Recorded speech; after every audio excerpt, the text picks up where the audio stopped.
Di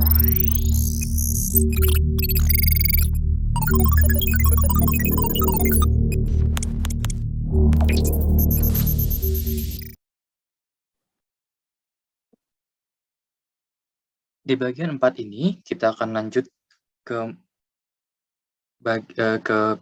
topik mengenai mengimpor data dan juga analisis statistik sederhana. Analisis data sederhana dan statistik sederhana. Analisis data artinya kita ingin melihat karakteristik dari data tersebut dan tipe data yang ada, bervariabel dari data yang sedang kita punya, maupun range dan lain sebagainya dari data tersebut. Untuk analisis statistik, kita akan mulai dari yang sederhana, seperti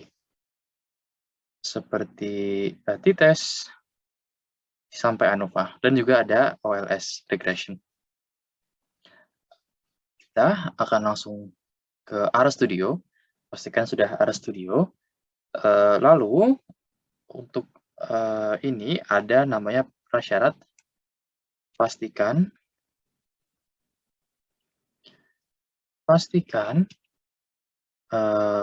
paket RCPP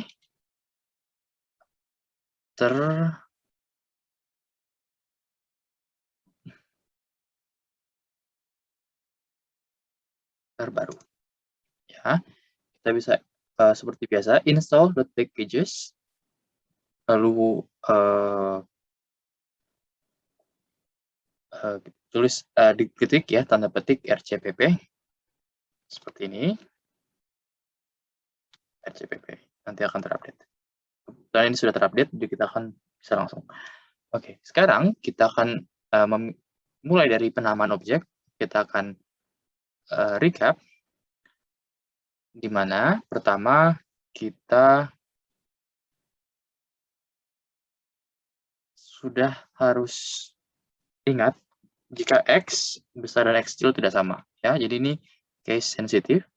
Jika X kecil sama dengan 8, maka X besar tidak ditemukan, karena X besar belum di-assign. Apa itu X? Lalu yang kedua, penamaan objek tidak boleh didahului oleh angka. Misalkan 5T. 5T sama dengan 9. Tidak bisa, karena ada angka di depannya. Yang bisa kita lakukan adalah menggunakan alfabet selalu di depan, baik huruf besar atau kecil, lalu kita boleh didahului oleh angka, ya, seperti ini. Ini boleh. T_5 itu juga boleh. Ya, atau T_00 sekian. 007 itu 15, 145. Itu bisa, itu diperbolehkan, ya, selama di depannya tidak ada angka. Oke. Kita akan langsung masuk ke mengimpor data. Pertama ada read.table. Read.table ini digunakan untuk file.txt, ya. Read.table untuk file.txt ini mudah. Kita bisa coba, tapi kebetulan karena tidak ada di sini, tidak ada dataset yang digunakan bertipe .txt, jadi kita akan coba, ya, tapi tidak akan ada datanya. Oke. Misalkan kita ingin mengimpor data 1, itu misalkan seperti ini, ya. Kita kasih nama data 1. Misalkan kita mau read.table. Oke, kita akan lihat di sini ada argumennya. File itu artinya nama filenya. Misalkan nama filenya itu file1.txt. Header. Header di sini artinya merujuk pada baris pertama. Jika baris pertama merupakan nama variabel dari angka-angka di bawahnya, maka header harus diganti sama dengan true. True. Kalau secara default itu false, artinya itu hanya angka-angka saja ya, tidak ada nama, tidak memiliki nama variabelnya. Oke. Lalu shape misalkan header-nya sama dengan true, kita bisa ganti true. Lalu shape ini digunakan untuk melihat apakah atau bagaimana setiap kolom itu terpisahkan. Jika setiap kolom terpisahkan dengan spasi, kita klik spasi. Jika setiap kolom terpisahkan oleh sebuah tab, satu tab yang di atas caps lock, itu kita tulis seperti ini. Tab ini merujuk pada tab, oke, dan lain sebagainya. Tapi karena tidak ada, kita hapus. Oke, kita lanjut. Sekarang kita ke Create Excel. Ini tadi kita sudah lihat bahwa kita harus memastikan RCPP yang terbaru. Ya, pastikan RCPP terbaru, jangan salah R-nya besar di sini. Ini digunakan untuk mengimpor data XLS. Ya, untuk mengimpor untuk file .xls atau .xlsx ya. Kita sekarang mulai coba di sini di files kita sudah lihat di sini ada namanya cafe data .xlsx. Oke.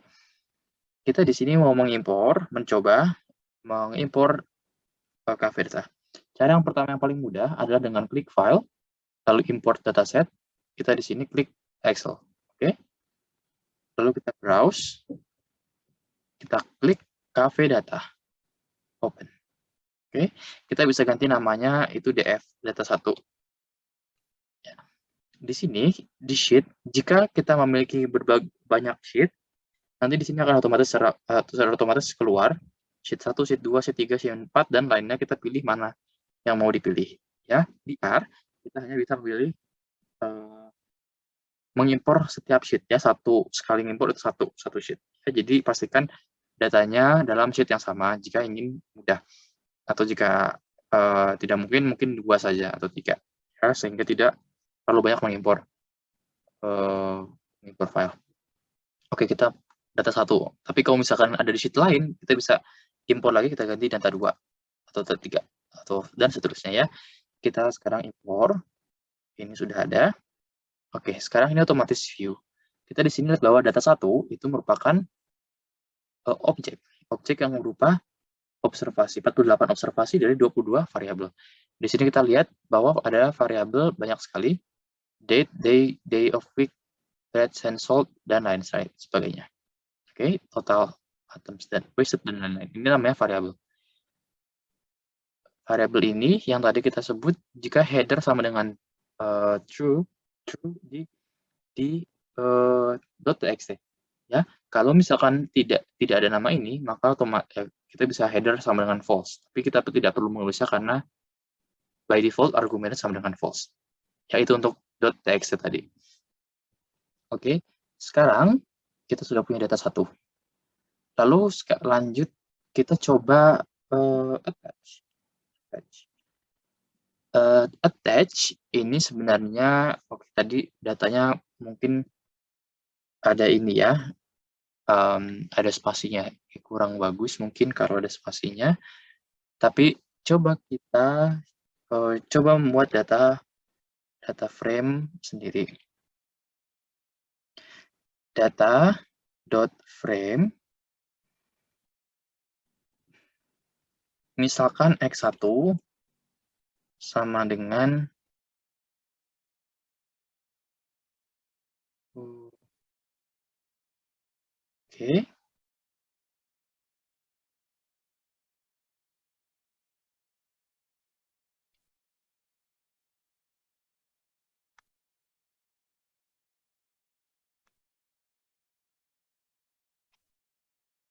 Oh sorry ya, X3 ya misalkan.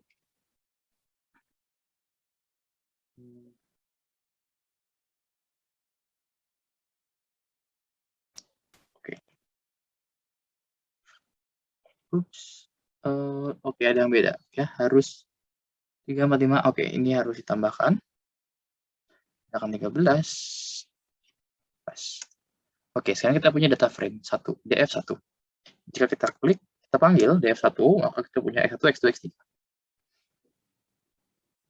Oke, kita menggunakan attach, itu digunakan untuk merefer langsung x1, x2, x3-nya. Ya. Karena kalau kita klik x1 sekarang, itu tidak ditemukan. x2 tidak ditemukan. Tapi dengan adanya attach, ya df1, kita bisa memanggil x1, x2-nya langsung. x1, x2, maupun x3. Ya, itu gunanya dari attach. Gunanya attach adalah memanggil agar memudahkan kita untuk memanggil nama variabel yang ada di sebuah data frame. Atau mungkin diimpor dari file lain. Tapi intinya, ini digunakan untuk langsung memanggil x1, x2, x3. Ini kurang dianjurkan karena bisa jadi Anda atau Anda bekerja dengan berbagai dataset dari berbagai tahun, dan setiap tahun nama variabelnya sama, sehingga ini akan membingungkan. Jadi kita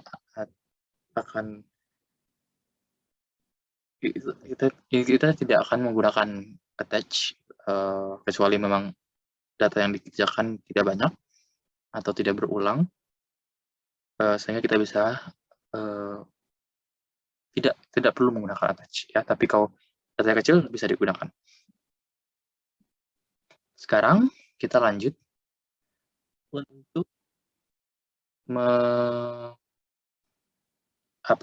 mengimpor dari Stata. Kita coba dari Stata.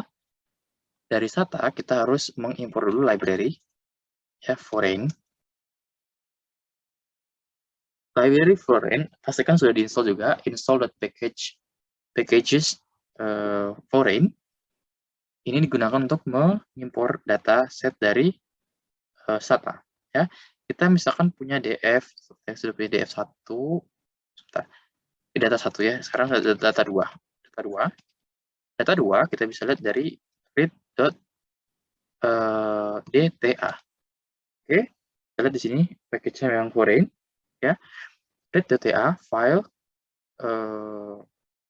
kita cukup memasukkan namanya, karena ini sudah ada di working directory data academy. Kita lihat di sini ada core 12 rmt.dta, sehingga kita bisa klik core 12 rmt.dta. Oke.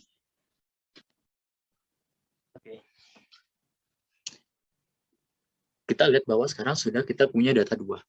Kita klik, maka akan terlihat data 2 akan seperti ini. Oke. Dan variabel-variabel yang ada di dalamnya. Oke. Ada cara mudah jika kita tidak tahu nama filenya atau nama file ada di tempat lain, tidak di working directory yang sekarang. Pertama, kita bisa klik, ini tadi yang satu dulu. Oke, read Excel, atau nanti ya kita data dulu deh biar gampang ya. Read Excel, read.dta, itu kita klik file.choose. Oke, lalu kita klik enter. Nanti akan muncul di sini, bisa kita klik di documents di manapun. Oke, sekarang kita bisa klik di sini ya, core 12 rmt.dta. Kita klik open. Maka nanti otomatis terimpor, tetap sama hasilnya, jadinya data 2. Data 2 itu dapat dari situ. Ini sangat berguna jika kita tidak ingin mengetik nama file atau kita bekerja tapi filenya tidak di working directory yang sama. Ya, kita sekarang ada di data academy, tapi mungkin ada di folder lain, itu kita bisa menggunakan file.choose. Ya, kita juga bisa menggunakan yang lain. Oke, sekarang kita akan membuka data dari .csv. Ya, CSV kita di sini lihat punya, kita ada data hotel cleaned df. Kita klik data 3, read.csv. Oke. nama file, hotel, atau kalau tidak mau, cukup file.choose, header true. Jangan lupa, ini hanya berlaku untuk file txt maupun file CSV. Ya, di read.dta kita tidak ada argumen header sama dengan true, karena sudah diasumsikan bahwa file DTA sudah memiliki nama variabel untuk setiap berkolomnya ya. Kita sekarang file.choose. Oke, kita klik hotel clean df. Oke, kita sekarang bisa klik ya, caranya kita klik data, mungkin kita bisa klik saja, membiasakan diketik data 3. View kenapa nggak bisa? Oke, nggak apa-apa. Data 3 ya. Kenapa yang tadi nggak bisa?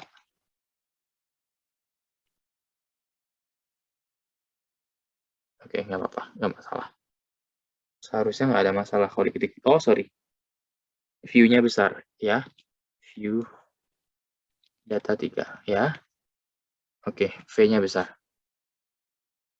Oke, sekarang kita lihat. Kita bisa lihat ada on-site rate, maximum occupancy, discount amount, breakfast, free cancellation, room size, bathtub, shower. Oke, itu sekian untuk impor data. Untuk hal yang lain, foreign dataset juga bisa mengimpor banyak dataset lain seperti dari Medidata, Reviews, atau software-software lainnya. Dan ini sangat dibutuhkan.